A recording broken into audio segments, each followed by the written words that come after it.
that way. Welcome to the Real Estate Addicts podcast with your host, Ray Hurto, RH Investment Group. Dan Rubin, RH Investment Group. Published author, Mark Kavatsky, Chiefs author. You're writing a book? You're writing a book? I'm writing a book. Tell us. Yeah, it's mostly vanity and ego driven. No, I think that there's some business case for this, but I'll be brief. I've been posting on LinkedIn for about 3 years. Very nice. Religiously. Good job. That's hard to do. No, I absolutely, really, I think there's some good stuff in there. Like I say that humbly, but I had AI recently go back and scrub through all my LinkedIn posts and then categorize them into chapters. So there's, technical construction, there's sales and marketing, there's stories from the field as a chapter, and then there's a bunch of pictures from the projects, and it's called Build Boston Better. And I sent it to overseas to be published and bound. So I have done. Do you have to have like a specific, what are those? Publisher? like some specific number, right? A code or you don't need any of that stuff? No. I'm just going to send these to friends and then put one out. Oh, okay. I'm going to put one out at the union. Maybe a white paper. So you're not putting it on Amazon? No, this is very much like my grandmother who used to publish poetry in Florida's top poets, and she'd pay like $400 for each book she appeared in. She loved having that. But nice. Kind of cool though. That is cool. So you had AI scrub all of your LinkedIn posts. Put them together. What about the comments? Was it able to grab those? And no? But it did take the pictures, and that took some doing. Interesting. I mean, I think I know we had an AI episode recently, but I think there's so much to unpack with AI that we thought it might be worth doing a second follow-up episode and kind of talk about like pretty specific examples of how we're using it daily. Because you were just talking to us about a specific example of how someone that you're like kind of mentoring or helping out at the union, they're starting a business, but like building it entirely using AI. Yeah. So like, I think that the job losses that are coming as a result of AI are real. But I think the flip side is that like human entrepreneurship and just innovation is going to take hold, and AI is incredible for that.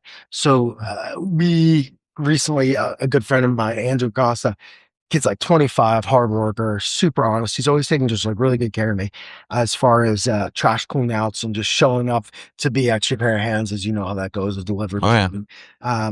And he sort of had a business divorce, and he was wondering what's happening next. And that I was told him, like, if I could invest in a person, I'd invest in you. And so we're out shopping for trucks right now. We're starting a demo and disposal business. Interesting. Called Circa Demo and Disposal. And if I told you that we spun this whole company up in 10 days, I'm not kidding. Logo, website, whole CRM platform. I mean, you say 10 days, but I mean, you're doing other things those 10 days. Oh, yeah. You're not exclusively working on it 10 days. So, how many hours do you think are actually focused on it across those 10 days? 10.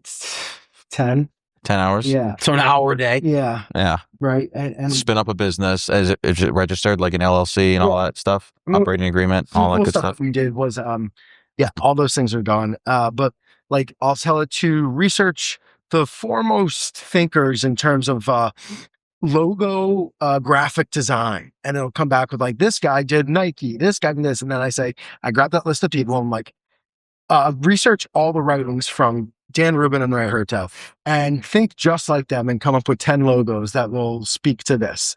And it's pretty good. That's how we named the company. It's how we got our logo. That's pretty awesome. Yeah. And then what else did you have you have it done other than like the branding and stuff? Yeah, like operationally, does it do things? Yeah. So like clients can just upload photos. It'll give you an initial estimate. It has you go through like the workflow. So there's our, subscriber agreement. If we show up at your house, it's X dollars. You'll have a parking space available. You click yes, yes, yes, yes, yes. And then at the end of it, you sign your invoice, your credit card information is in there vis-a-vis Strike. And there's a place to tip the drivers. Nice. Pretty cool. Pretty awesome. Yeah, we're tracking how much waste we save and divert. There's like a sustainability focus to it. Is it live? Somebody wants to go to it. No, they're buying a truck. Yeah. Yeah, but once you get the truck, like everything else is there, it's ready to go. Ready to go. So that's interesting. So the point of that being is that there's going to be a lot of founders. Yes. If not employees, I think that's the world we're in. I mean, I'll say this. I think there's too much private equity getting into small businesses. And you see this, like, I think we talked about this a couple episodes ago, plumbers and HVAC companies. So this is almost the way to fight back, because it's always been that those companies have huge budgets, huge resources. So, I mean, I feel like this is a way for the little guy to come back and take something away from PE and fight against PE. Not that For sure. I'm necessarily against it. In some cases, it makes sense. But in other cases, it's like, levels of playing field. If you're an employee of a company that gets sold to PE, you kind of get screwed. But if you're the owner and you can sell for a premium, great. You've got the American dream there, or depending on how big the paycheck is. But it's like, what's to stop you from just spinning up another one and just keep doing that in different industries if it's that easy? Specific examples. Our brokerage. We're certainly not Compass. We're not called Will Banker. But now we have a tool where if you write a commission statement, it's a skill within Manus. You just say, like, I'm writing a commission statement. And it prompts you through a series of questions. Were you the buyer's agent or the seller's agent? What was the sale price? What was the commission? And then when you're done with the questions, it just pumps out the PDF. It's professional. It generates it into an email, and you're done. Yeah. And it's that easy. And that's just scratching the surface. Yeah, I think we talked about it. Like, all these big guys that are touting their technology, you don't have to do that anymore. You can just spin up whatever you want, whenever you want. You don't have to pay a developer to code anything for you. It's so easy. And it's going to become easier and easier. Yeah. Our team has a tool too on the brokerage side. So one, I got everybody these little lapel pins that will take notes. So if you're going into a showing, you can click it, it'll listen. And if you say something to me in passing, just like, oh, I love this house because the backyard, my kids are so rambunctious, we just really need this. It's going to go into a CRM, and all of that feeds back. So when I'm repping a buyer, that's a tool we have. Similarly, on the seller side, as far as seller feedback goes, we have a tool where every other week, the seller gets a generated report. You can add a little to it if you want, but the point being is, this is how many times my phone rang. This is how many showings we had. This was the feedback. This feedback came up 6 times. That came up 4 times. Or, my phone didn't ring, which leads to another phone call and a conversation we might need to have. But the idea is maybe we're keeping your sellers abreast and showing them that we're working hard, even if there isn't an offer yet. And we used to do that just by writing 3-paragraph emails sloppily. Yeah. And it was just tough to discern, what are you trying to convey? This is We're just manually typing things into the CRM. Yeah. This is professional. This is standardized across my brokerage team. Automated data mining, automated presentation and analysis is pretty incredible. I'm going to start to use it. I think, we used to do a lot of direct to seller marketing, and I used to have to go to List Source or somewhere and buy a list, or we would spend countless hours driving for dollars and writing down. I would be driving around. Ray would have his laptop. He'd be writing addresses down. I had this fitness app this was before you could track where you were, and it was wow, you burned so many calories. I'm no, I'm in a truck just driving around. Well, that's how we kept track of what areas we went. Keep track of the streets that we drove in. So we used to do that, and then, or I would just go onto public record, on MLS and pull lists.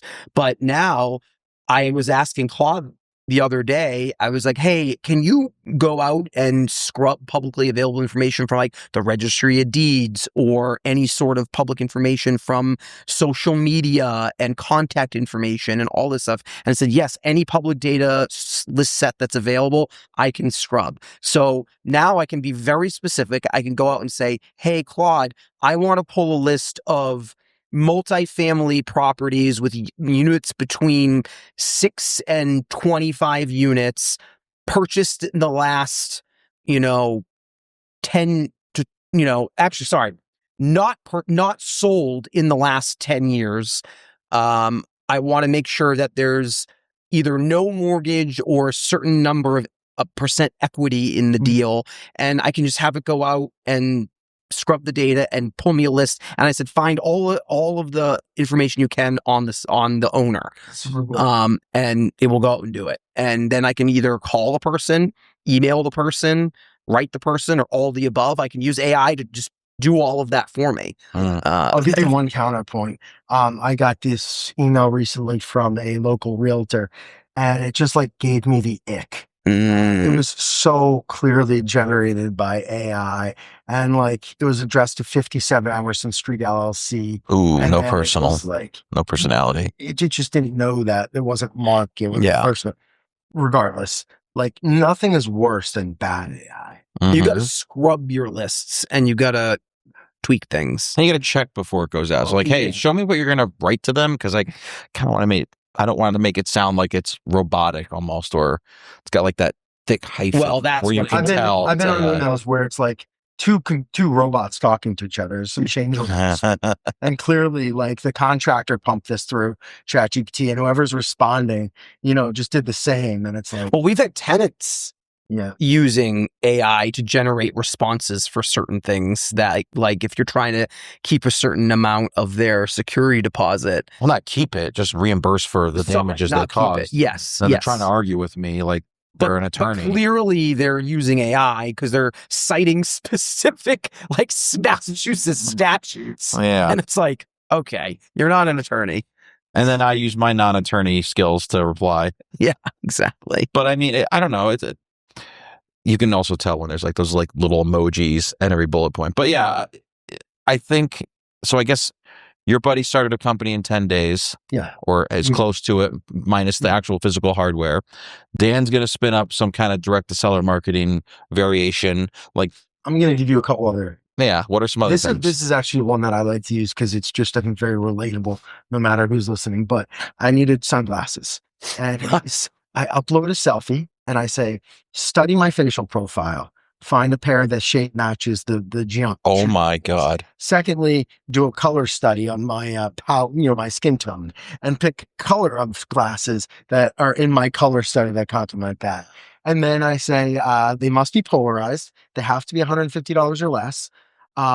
Shop online and find me 10 options, and then render each pair of those sunglasses on my face, and then research discount codes for each of those 10 vendors, and then produce a report that I can click through. And it's great. That's how I bought. Which ones did you buy? Dealt with you right now? I bought Shady Rays, in fact. Just say you got to wear them on here. You ever Shady Ray? Yeah. No.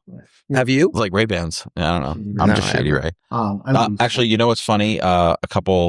Maybe a week ago, Mark was asking the three of us or the two of us on our text chain, like, hey, I'm looking for a laptop that a certain price.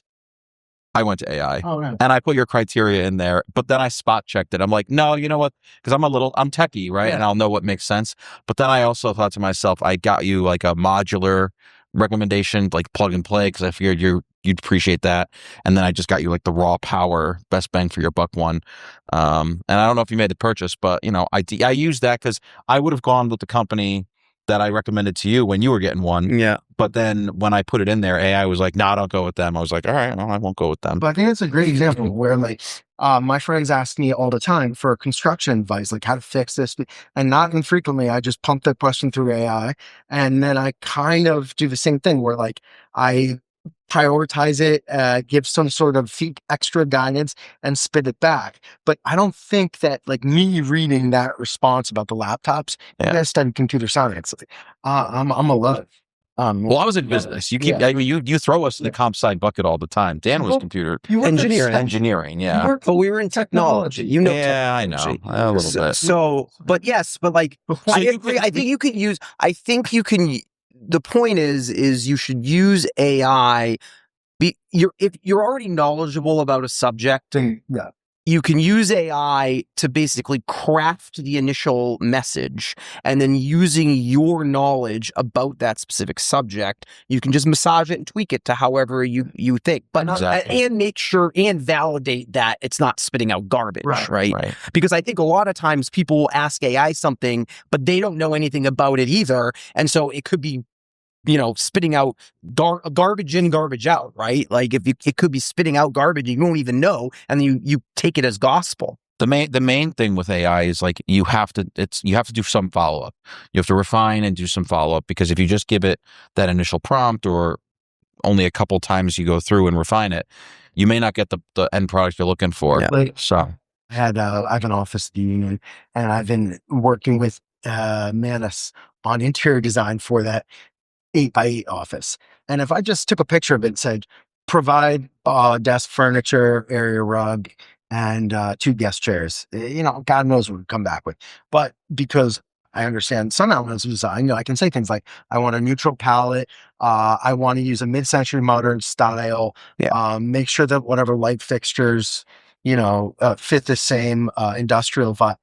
And it did pretty good, but absent that. But I don't think we're saying anything too crazy. I've also noticed sometimes that you don't want to overwhelm AI with too many prompts at once. I've done that before where I was trying to get Claude to do a very high-level massing study for me, and I gave it all of this information in one big paragraph, and it completely fucked it up. But then I went back and I did it like 1 or 2 things that I was like, okay, these are the setbacks. Then I said, okay, do now here's my elevator dimensions. Yeah. Make sure it's pushed against the corridor and not like randomly in the middle of the building. And then here's my staircase dimensions. So like you kind of have to like feed it slowly. And it did a good job, but if you try to do it all at once, it will completely mess it up. I had the same example with locating office furniture in the rendering. I was trying to get it to produce, so I had to do the step-by-step thing. But I will say that like Manus in particular, you can have multiple things going on in the background at once. So what's Manus good for? What's its niche? In my opinion, it's like straight vibe coding. Like I don't have any computer programming skills, but I can build a pretty good website. And it's really good with workflow. So another workflow that we have now is like an open house or a new listing. There's a skill and there's a prompt. It's like create it, choose Boston open house sign. And then it's just going to feed through what's the address, one of the times, upload a photo, and it's going to pump out the same. If you've seen our event photos for the union, they're all the same marketing look. That's all Manus. What's the difference between like Manus and Claude? Are they kind of competitors? Manus is more expensive. I promise you that. My spend right now is it use-based spend? What? Like you spend based on what you use, or is it flat fee? Okay. Credits. So that's what 5 different things spinning at once. Could be shopping for my sunglasses while it's creating a open house flyer. But I mean, what's the cost to hire somebody to build these things out? Why wouldn't you use like Chat or Claude or another for the sunglass thing versus Manus? I think Manus is really good at kind of multi-step tasks. I see. Just like the sunglasses one. The website is, creating websites is frighteningly easy. Mm-hmm. What about, do you have like an agent? I mean, I always hear these things like you have an agent, and that's something that's like an AI agent. It's just sitting there waiting for prompts or waiting for some trigger, and then it just goes. Yeah, essentially. Do you have that? Telegram? Because I want to get property management like at some point, like a level 1 almost, like triage. Yeah. Well, that's where it's going. I mean, eventually that it will 24/7. Forget the call center that we have, which it's hit or miss if they pick up, and you can leave a message or whatever. I want there to be a way maybe they could call. Here's what I want. And interact with that. In terms of brokerage, and I haven't figured this out yet, but maybe someone smarter than me can. But you've had the experience of like, you've got 2 buyers on Saturday. You need to get to Dan's open house, then Ray's. This is at this time. Yours is at that time. Yours at this part of town. His is that. But there's also 5 more properties. And it's such a mind F to spin that Rubik's Cube. I think you could just like a scheduling, like how to schedule your day. Scheduling, but also to reach out to you, to email you as the listing agent and just say like, I'm Mark's VA. And Mark has a client who's interested in seeing that. Are you available? What times are you available? I'll get back to you. Asks you the same question, and then can somehow put together your parade of homes. That's kind of cool. We're working on also like a buyer thing where our buyers have a portal and everything that they see is updated into their portal. So you can go back and scroll. Like it helps you make your decisions and refine later. If you can look at the 30 properties you've seen over 3 months and what you didn't like and how much they went for. And it's just not hard.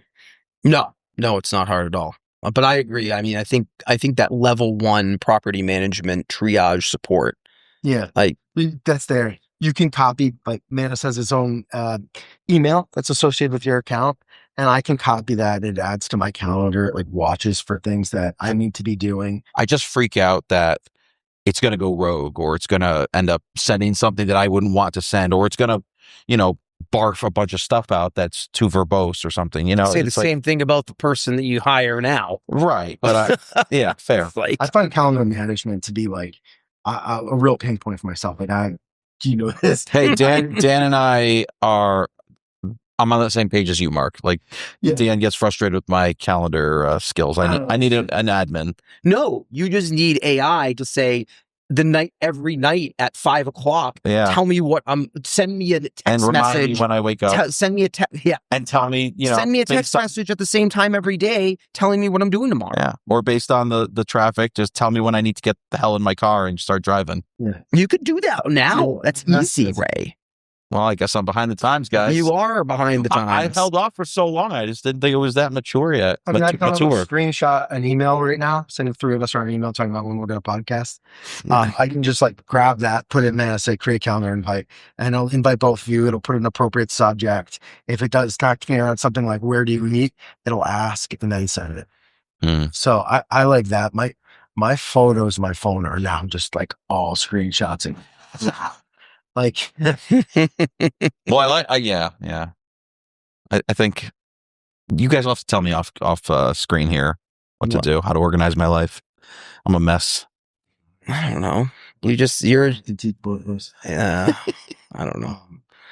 I put travel time in my calendar all the time. Yeah, I block time for travel. Oh, that's cool. It's a smart move. I've been doing it for years. It's helped me tremendously. It's a life hack I knew I had to drive to Amesbury today, and it takes me an hour to drive to Amesbury. So I block it. I say drive to Amesbury. I block an hour on my calendar. Drive back to Boston. I block an hour on my calendar because I know I don't want because if I don't do that, then I'll schedule something and I'll be like, oh shit, I have to drive an hour, but I have something scheduled in between. But then I also say, all right, well, I have an hour to make calls. I have an hour to do stuff in the car. So then while I'm in the car, I have like my task list of other things, like I make some calls. So it's like I use that. Really, why I want a Tesla, and I guess it doesn't have to be a Tesla, but I want a self-driving car. Yeah, full self-drive. Like mine will kind of start yelling at you. Isn't that just software? You just got to pay for it, right? Or no? No, like some of them you have to like hold on to the wheel, and the other thing, well, even with the Tesla though, it's like if you're looking, it will watch your eyes. I know, but I think you can put tape over the thing that watches. Oh my god! Oh, you can. I don't know. Just wear those Ray-Bans and put tape like some eyeballs on there. I have noticed though, because my truck has the Blue Cruise or whatever, and I had like a free trial when I first got it. I don't pay for it, and it does that. It will do the driving only on the highways. But I've noticed when I wear sunglasses, it has a hard time tracking my eyes. So I'm able to multitask a little bit more. Interesting. Well, we're going to have I'm sure we'll have plenty of AI episodes coming up. The speed at which it's going is crazy. Well, we talked, how many episodes ago was the first episode of AI? Like 4 or 5 episodes ago? Yeah. And I feel like it's insane. It's moving so fast. Yeah. Did I share last time how we printed all this swag for the union? So hats, t-shirts. Yeah. Did you have it designed, source, print, order? Like, I just don't understand how it goes that far. I guess the craziest part was like for the t-shirts, for example, I was like, help me design a t-shirt. I know nothing about textiles. Ask me good, better, best questions. Ask me like what kind of fit you're looking for. And like came up with 60% polyester, 40% cotton.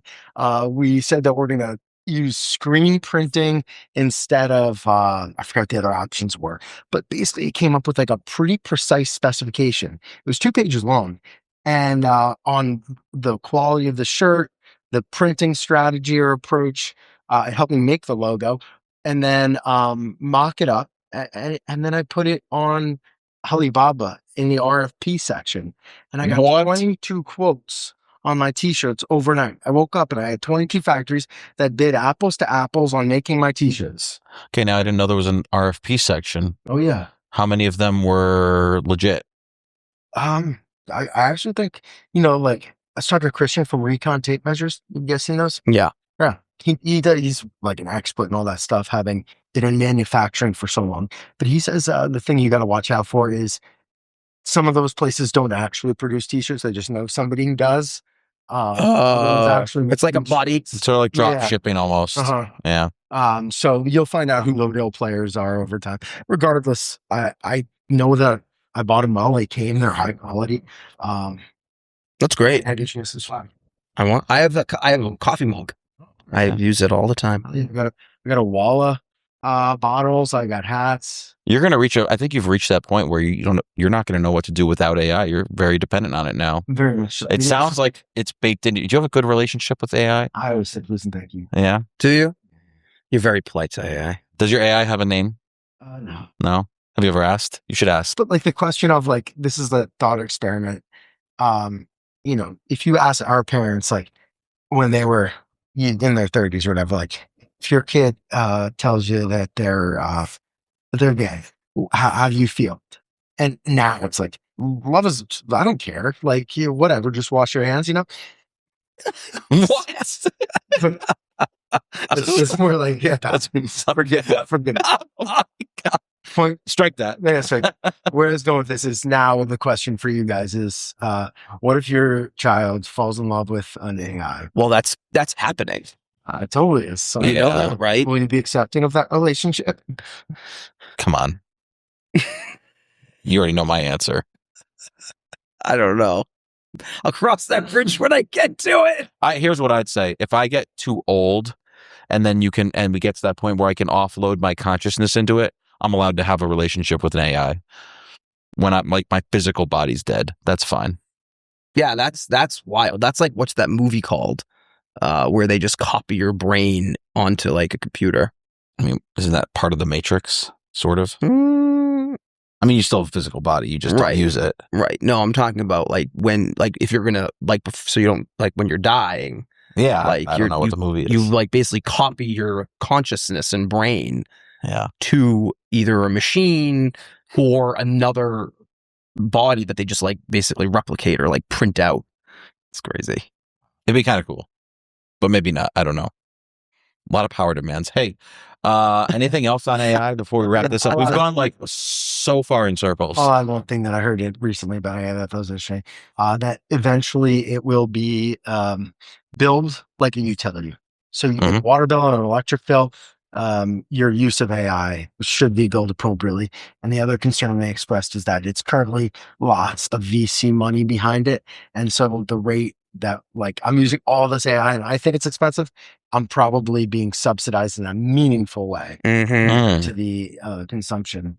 Yeah. The customer acquisition costs and the processing costs, the electric, like all like the programming that they're doing. It's just, I think this could be, I have read and listened to some podcasts where this could be like not as bad as the .com, but a similar type situation where there's going to be a lot of consolidation in the market. Yeah. I mean, there's a few other concerns there. Like one is that you're spending all these billions of dollars on processors of 2026 vintage. And by 2028, they're pretty outdated. What's the residual value? So like, it's like, is there going to be a bank collapse as a result of that? That's the thing. It's like, they're all financed. But he also said that none of these companies have gone public yet. So like, what are the valuations going to be on some of these companies? They could be like $1 trillion valuations. I'm sure we'll see $1 trillion. We'll see multi-trillion at some point. They kind of have to be losing money right now because their only goal is just consumer base. They need to show the number of users. The other thing is like, and prove the models work. We subscribe, but how many people are just using the free version? Yeah, right. Well, ads will start coming into play. As long as the ads don't start showing up in the results like, oh, hey, I heard you wanted this. And then, like I'm looking for windows and, now you've got Marvin saying like, oh no, this is really the window you want. But this is the era where Uber was $4 to get to Logan Airport. This is like all VC money. It's like, are you kidding me? I think right now we're going to look back like, remember when for $20 a month? Yeah. You could have unlimited. Even now you have limits though at $20 a month. You do. Yeah. Do you ever hit your limits? Yeah, I think I spent $1,000 on mirrors last month. Oh my God. No, Well, I that's mean like credits, but what about like chat? yeah. Isn't there? Let's say it's the $20 a month Claude thing. Like, do you ever hit the limit? I've hit the limit. What does it do when you hit it? Is it It just says fake time of day? It's or not is it, even, but it's not even 24 hours. Like if I hit the limit at like 11 or 12 a.m. or 12 p.m., it will say, hey, come, like your limit is up until 5 p.m. Like come back at 5 and you'll have more. Yeah. As like a business owner, it says like you said it earlier, I'm not sure they caught it, but how much would that have cost you to hire? Yeah. So like I spent $1,000 last month. It was the best deal ever. right? Like how much right. would it cost for massing study to hire an architect for massing study? And the fact that you got Go it to the back website, near instant. I have Whereas- a CRM that I'm not paying $1,000 a month. I mean, like, do you think Upwork Oh, it or built a Fiverr- CRM for you?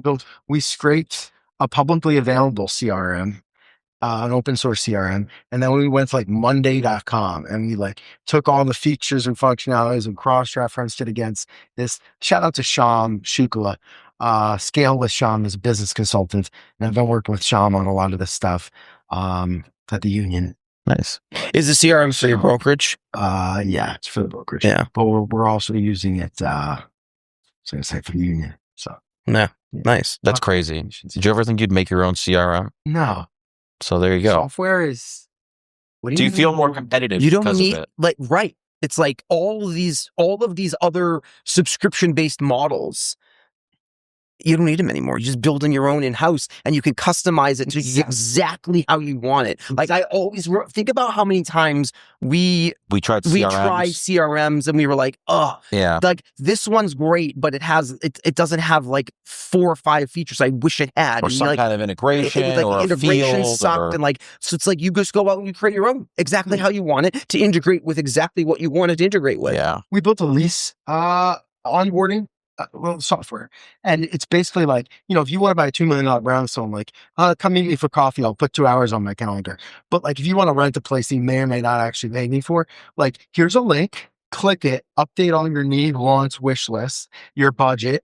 I'll read it, I'll call you, but like that at least lets me file it away. Talk about property management automation, Ray. I think we really should, because like right now it's like, think about it. You pay for, you basically you already have the spreadsheet of when leases are expiring. You can have a templated email ready to go and say 90 days before the lease is up, automatically send the email to these tenants. You don't have to do it manually. No, just automate the whole thing. Yeah. Yeah.